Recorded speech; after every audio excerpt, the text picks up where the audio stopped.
Las obras del metro de Granada comenzaron en agosto de 2007 y la inauguración tuvo lugar 10 años después, en septiembre de 2017. Parte de los 16 kilómetros del trazado discurren en superficie. Entre las vías y sus aledaños, el material de revestimiento escogido es césped artificial plástico en la mayor parte del recorrido, aunque en algunas zonas se optó por el adoquinado. Rotondas y medianas situadas sobre el trazado subterráneo perdieron su cubierta vegetal y se han tapizado también de césped plástico. Según la información proporcionada por la Unidad de Transparencia de la Consejería de Fomento, se cubrieron de plástico 55.799 metros cuadrados, casi 6 hectáreas. ¿Por qué se usó como revestimiento en el trazado del metro césped artificial plástico? Según Fomento, la razón fue puramente estética. Se apuesta por un elemento blando en prácticamente toda la longitud del trazado, un tapiz verde a modo de bulevar que integre los distintos componentes del sistema. De esta forma, el impacto de los mismos se minimiza. Se desoyeron las especificaciones dadas por el equipo de asesores botánicos de la UGR que aconsejaban no ponerlo.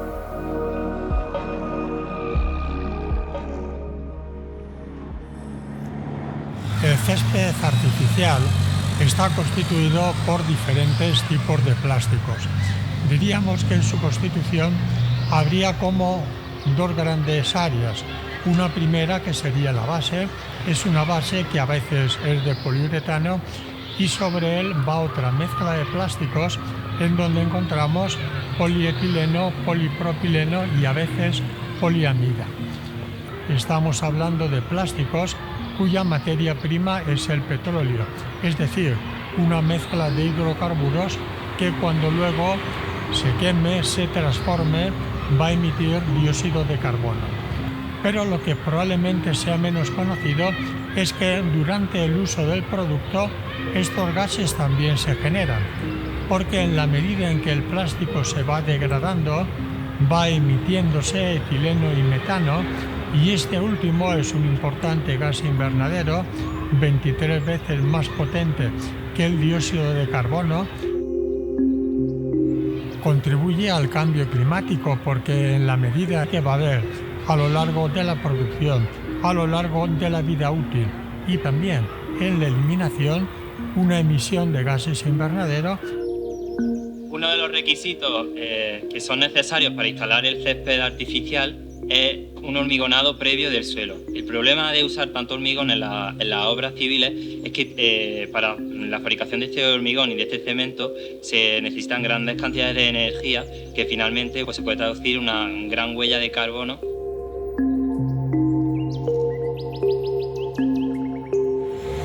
Todos los materiales plásticos se degradan en un tiempo más largo o más corto, dependiendo de condiciones exteriores más favorables o menos.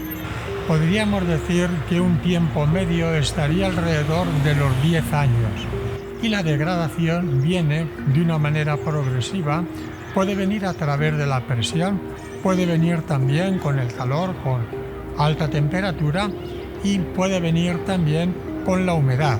Probablemente el principal factor sea el calor y naturalmente la radiación solar, la temperatura. En una ciudad, por ejemplo, como Granada, en donde hay más de 2.700 horas solares al año, la radiación solar va a estar permanentemente presente y la temperatura en muchos momentos también. Por lo tanto, eso va a acelerar tanto la emisión de esos gases invernaderos que se producían en el uso, como también su degradación. Hablamos mucho de la recuperación de plástico en las playas y en el mar, de la presencia de plásticos en las ciudades, de la presencia de plástico en el aire, y cuando nos preguntamos cuál es su origen, pensamos siempre en el envase de plástico mal gestionado. en el desgaste de los neumáticos. Ahora sabemos que la utilización de materiales plásticos ornamentales en las ciudades o en los campos de fútbol o en los parques infantiles, que en su degradación, por ser fácilmente fragmentables, se rompen en pedazos más pequeños, va a ser o se ha convertido ya en una fuente importante de la contaminación medioambiental por microplásticos y nanoplásticos. Esos materiales plásticos tan alegremente utilizados son un auténtico problema para la contaminación medioambiental y para la exposición humana, ya que contiene fundamentalmente hidrocarburos aromáticos policíclicos, pero además talatos, bisfenoles y otros disruptores endocrinos. Cuando hablamos de las consecuencias, y los hidrocarburos aromáticos policíclicos son carcinogénicos, los disruptores endocrinos están relacionados con toda una serie de trastornos hormonales que van desde déficit de atención, hiperactividad y trastorno en el comportamiento de los niños a hipotiroidismo, obesidad, diabetes, cáncer de mama, cáncer de próstata o problemas de fertilidad. La historia y el conocimiento de los efectos hormonales de los disruptores endocrinos contenidos en el plástico lleva ya más de 27 años de producción científica.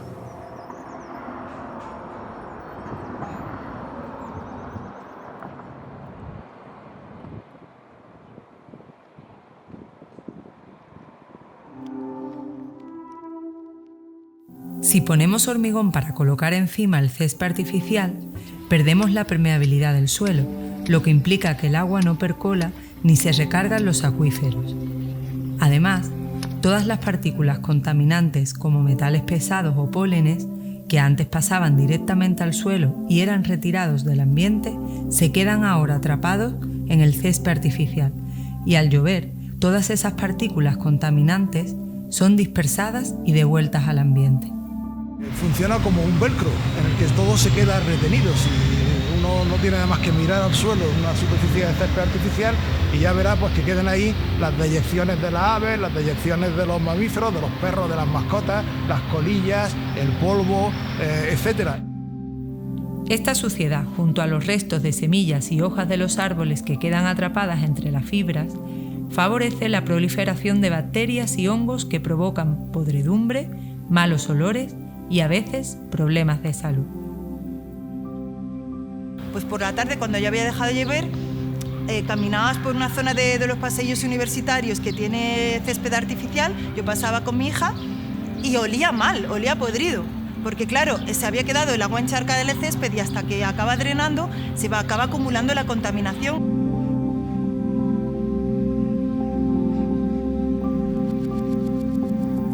Según la ficha técnica del césped plástico usado en el metro de Granada proporcionada por Fomento, el metro cuadrado del producto pesa 2.260 gramos. Solo en el trazado del metro se han colocado 55.800 metros cuadrados, que pasados unos años habrá que retirar debido a su degradación y constituirán 126.100 kilogramos de residuo plástico. ¿Cómo lo eliminamos? Habría como tres grandes vías. Una sería el reciclaje, la otra sería el vertedero y la otra sería la incineración. Lo ideal sería el reciclaje. Ahora bien, estamos hablando de mezclas de plásticos y las mezclas de plásticos son difíciles de reciclar. Hoy se recicla el plástico, pero el porcentaje no llega a un 20-25%. Y lo que se suele reciclar, sobre todo en Andalucía, serían plásticos homogéneos. Al vertedero no es muy aconsejable porque es muy voluminoso, entonces ocuparía un gran espacio. La incineración tampoco sería muy aconsejable. Sería una fuente también de emisión de dióxido de carbono. Por lo tanto, estamos ante un problema de difícil gestión. Y eso también podría ser otro argumento para no acometer trabajos con este tipo de producto.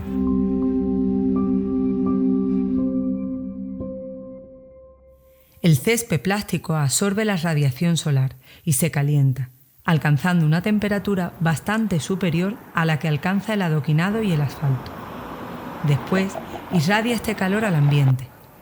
Se comporta como un enorme radiador que está continuamente emitiendo calor. por lo que contribuye mucho más intensamente al efecto isla de calor que otras superficies cubiertas por materiales minerales o por cubiertas vegetales. Las plantas, como podemos ver aquí, tienen la capacidad de generar un microclima. En primer lugar, los árboles con su sombra y en segundo lugar, los setos, por ejemplo, y las superficies vegetales tienen la capacidad de absorber parte de la radiación solar que finalmente no se traducirá en un incremento de la temperatura.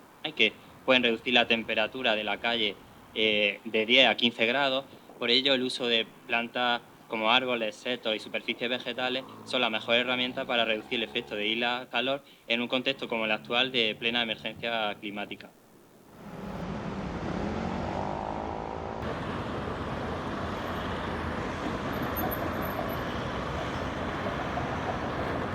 ¿Por qué ha ocurrido esto? ¿Por qué tenemos césped de plástico en nuestras ciudades, ¿no? Hay una argumentación económica detrás que entiendo que debe haber tenido bastante peso a lo largo de que se extienda de esta manera, ¿no? Porque es cierto que pues, es un material económico, que la ejecución es barata porque es rápida y muchas veces es la mano de obra y la propia ejecución de los adoquines, por ejemplo, es más cara, obviamente, porque requiere pues, más tiempo de ejecución, bueno, y un tipo de expertise, de conocimiento diferente, ¿no? Bueno, vamos a mirar el punto de vista económico de otra manera, ¿no?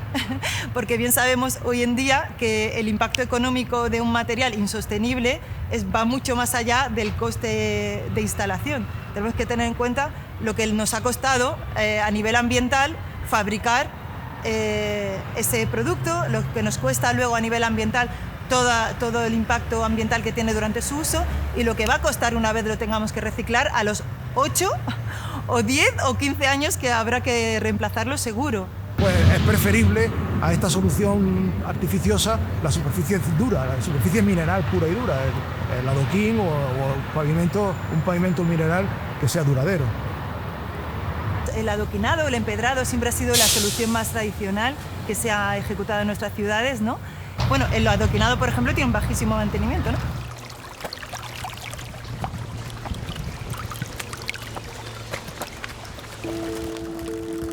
Las plantas reducen la contaminación de las ciudades.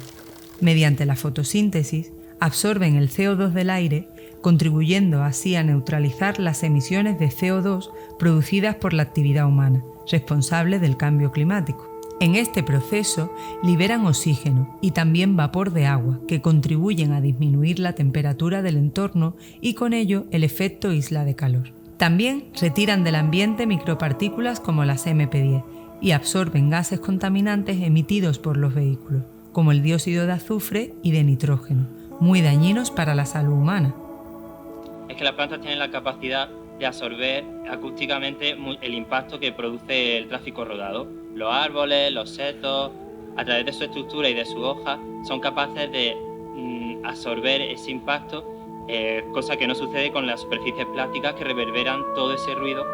En las ciudades las plantas ayudan a dar una sensación de naturaleza en el ambiente urbano. Generan un bienestar social importante que está medido y evaluado en numerosos trabajos y además estimulan el aspecto lúdico, el que la gente salga a pasear, que la gente perciba el cambio de la naturaleza, el cambio de las estaciones, etc. Además generan zonas pacíficas donde las personas pues, puedan tener un bienestar tanto físico como psicológico, ya que el verde ayuda a mejorar la calidad de vida de las personas y algo que por mucho que el verde sea artificial nunca va a poder competir en las ventajas y en los beneficios que tienen las plantas naturales.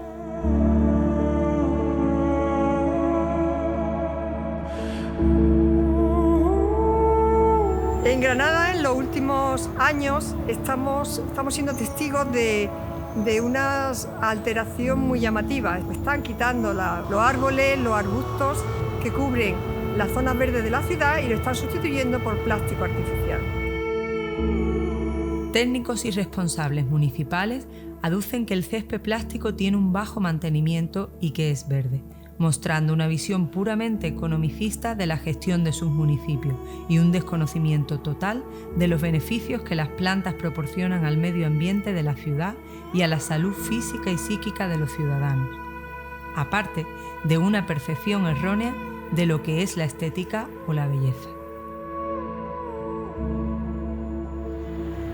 considero que no es ético quitar el arbolado y las plantas de la ciudad y que es un gran error, porque necesitamos ciudades más saludables, necesitamos el arbolado y los parques y jardines por todos los beneficios que nos aporta. Es absurdo poner un espacio de césped artificial. Originalmente uno no lo percibe, pero subliminalmente se está dando cuenta de que esto es una naturaleza absolutamente artificial. Es un trampantojo en realidad. Es posible tener plantas en la ciudad con pocas necesidades hídricas, gracias al riego por goteo, que tanto se habla del riego. No se consume la misma cantidad de agua ahora en las ciudades que hace, digamos, 30 años, que los sistemas eran mucho más obsoletos y más antiguos, se regaba con manguera. Al principio, siempre que se va a establecer un árbol o unos jardines se necesitan agua, pero luego, una vez que se establecen, es un agua de mínimo de mantenimiento. Si aquí seleccionamos plantas, ponemos que con pocas necesidades hídricas, ¿qué mejores plantas que las nuestras, que las que están adaptadas a nuestra climatología? Por eso tenemos que introducir un poco la naturaleza en el interior de las ciudades y no hacer lo contrario, tapizando toda la superficie con un césped artificial que, aunque es verde, no tiene ninguna de las funciones ecosistémicas que nos proporcionan las plantas. No favorece la biodiversidad, no hay abejas, no hay insectos, que son fundamentales para la polinización, no hay aves, que son fundamentales para la dispersión de las semillas. Es transformar unos espacios que podían ser verdes y biodiversos en un auténtico desierto de vida.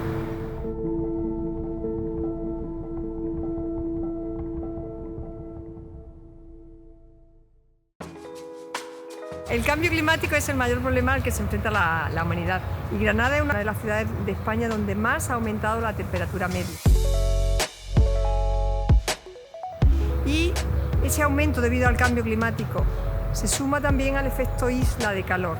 Somos la tercera ciudad más contaminada de España. Lo que nos espera en el futuro son más elevadas temperaturas, menos lluvia, más contaminación. Por tanto, hay que luchar contra la desaparición de zonas verdes en la ciudad y hay que promover la existencia de más arbolado. Bueno, hoy hablamos de renaturalizar las ciudades. Entonces hay que partir de que no es buena idea el hecho de introducir plástico en el ámbito urbano. Tenemos que avanzar hacia soluciones basadas en la naturaleza, que evoquen la naturaleza, que transmiten, digamos, emocional y culturalmente elementos naturales, pero que además sean naturaleza. Hombre, yo trataría de incorporar la mayor cantidad de vegetación posible. Parterres de vegetación que estén adecuados al clima local, con vegetación con poca necesidad de agua, vegetación que realmente absorba anhídrido carbónico, que libere humedad, que disminuya la temperatura del ambiente, etc.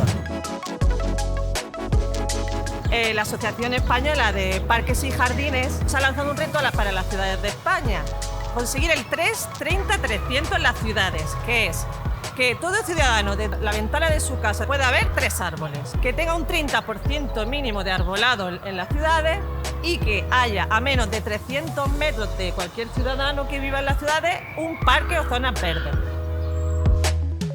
Los efectos del plástico sobre el medio ambiente pues son todos negativos. Disminuye la biodiversidad, no emite oxígeno, no absorbe CO2, no captura las partículas contaminantes que emiten los coches, no forma una barrera contra el ruido, se degrada y forma microplásticos, acumula una gran cantidad de suciedad, en él se reproducen bacterias y hongos que después pueden ser perjudiciales, es difícil de limpiar, aparte de que hay que cambiarlo cada 10 o 12 años y su reciclado es imposible y contribuye a la emisión de gases de efecto invernadero.